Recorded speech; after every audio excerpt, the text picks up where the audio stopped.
niba hari coin iri kwitwara neza muri kano kanya ni coin ya Pi. Nimugoroba nagiye kuryama Pi coin iri kugura 0.25 by'idolari, mu kanya mu gitondo mbyutse iri kugura 0.30 by'idolari. Ni kenshi njya nguha amakuru na update za Pi network, amakuru na update za Pi coin, uburyo Pi coin byanze bikunze igomba gukora ikintu kidasanzwe mu minsi mike. Ni kenshi nakubwiye ko muri uyu mwaka wa 2026 tumaze amezi make twinjiyemo, Pi coin cyangwa Pi network iri kugenda inungura, Pi kwa team iri kugenda inungura. Nakubwiye ko muri uyu mwaka wa 2026 kandi ndetse bitarenze ku itariki ya 14, ni ku munsi w'ejo ku itariki ya 14, Pi coin igomba kuzaba yarakoze ikintu kidasanzwe. Uyu munsi byamaze kwemezwa ko Pi coin igiye gutangira gucuruzwa kuri Kraken Exchange. Ibi ngibi bisobanuye ikintu kinini cyane udashobora kwiyumvisha, ariko ndi hano kugira ngo ngusobanurire buri kimwe. Ku munsi w'ejo ni kuri Pi Day, umunsi ngaruka mwaka wizihizwa muri Pi network ecosystem.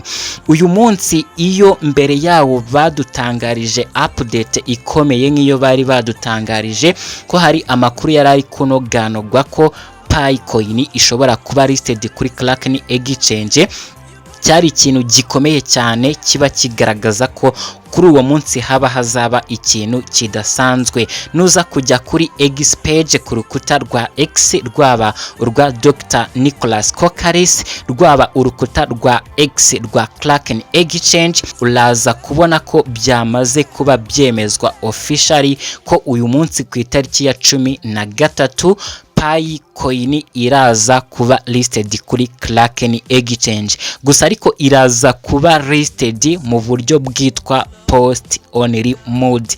Ubwo buryo butuma abantu benshi badashobora kugurisha coin, badashobora gutuma pressure yabo yo kugurisha ishobora gutuma habaho volatility ihambaye. Hari byinshi turibuze kuganiraho muri iyi video, ngo hayi kaze, kanda kuri subscribe iyi video, uyihe like, ubundi unyemerere dutangire. Uyu munsi hari amakuru ari kuvugwa n'abantu benshi cyane muri Pi network community kandi kwisi yose. Exchange ikomeye cyane yitwa Kraken yatangaje ko igiye kulistinga Pi.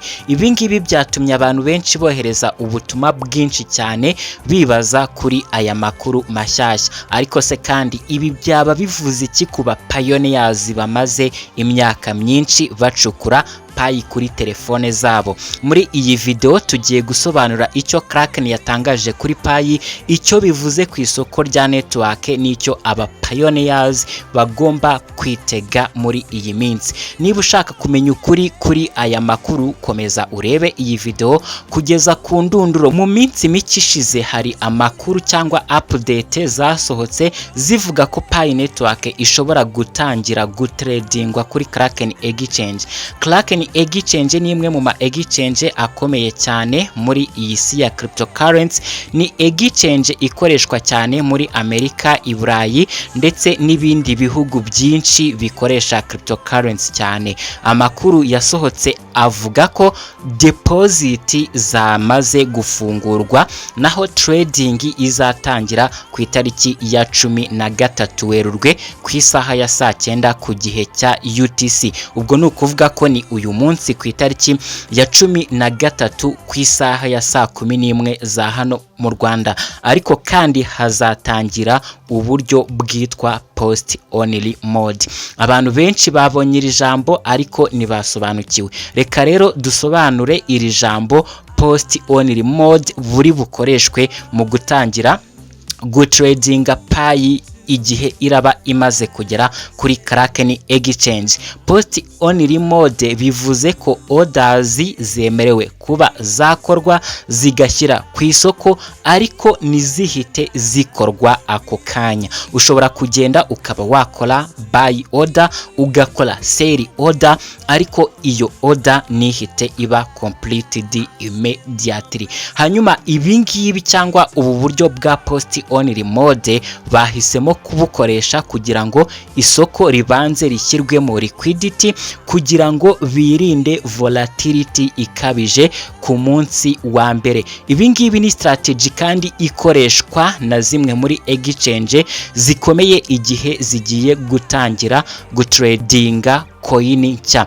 Community ya Pi Network yishimiye iki gikorwa ndetse abantu benshi barenga amamiliyoni bacukura Pi kuri telefone zabo buri munsi, byatumye bumva ko neza ahazaza ha Pi coin hari kugenda hatangira kugaragara. Mu myaka ishize abantu benshi bagiye bibaza bati ese Pi izagera ku ma exchange akomeye, none ubu ngubu kubona izina rya Pi rivugwa kuri exchange ikomeye nka Kraken byatumye abantu babona ahazaza ha Pi mu buryo bugaragara, ndetse abantu benshi ubu ngubu barimo kubiganira kuri social media, barimo gukora analysis no kugerageza kumenya igiciro gishoboka Pi ishobora gutangiriraho. Ese Pi ishobora gutangirira ku giciro kingana gute? Ukuri nuko nta muntu uzi igiciro nyacyo Pi izatangiriraho, ahubwo igiciro nyacyo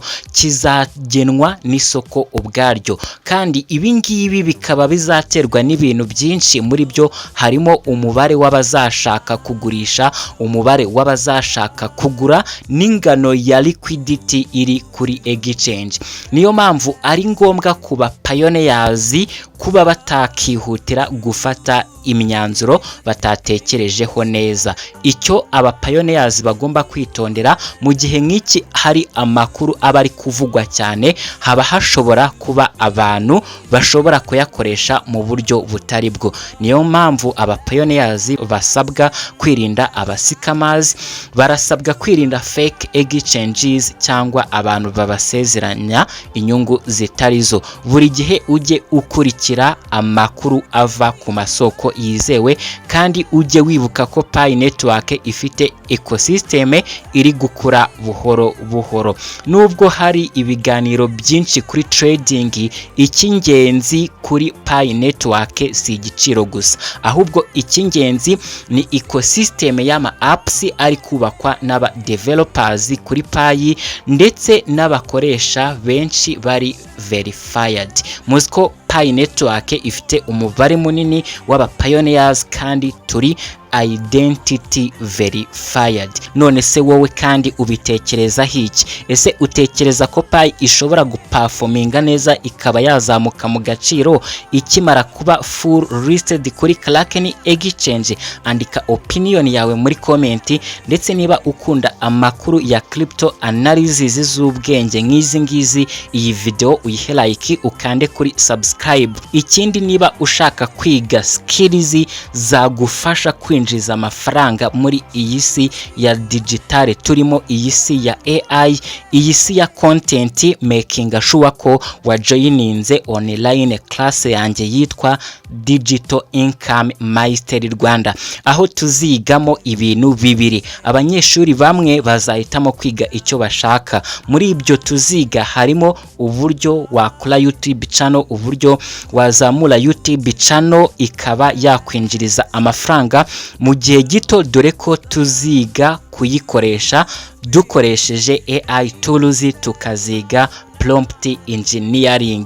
Rero hari n'indi class izaba yitwa social media marketing for business. Iyo class izaba yishyurwa ibihumbi 50 by'amafaranga y'u Rwanda, ariko iya mbere twavuze ya YouTube growth and AI prompting izajya yishyurwa ibihumbi 20 by'amafaranga y'u Rwanda, bitewe na skills ushaka kugira, bitewe n'ibyo ukora ubungubu n'ibyo ubamo, uzahitamo class uzigamo. Mbibutsa ko izatangira ku itariki ya 20 z'uku kwezi kwa gatatu, hanyuma ndaza gukora video yerekana full calendar, uburyo tuziga, uburyo bwo kwishyura, ibyo tuziga neza nyirizina, ariko by'umwihariko ni skills zagufasha niba uri umujene kuba wakumva ko ikintu kigezweho ntago ari ugutakaza umwanya ukamara umwaka umwe, imyaka 2, 3 ngo ni akazi ufite uri gushaka akazi.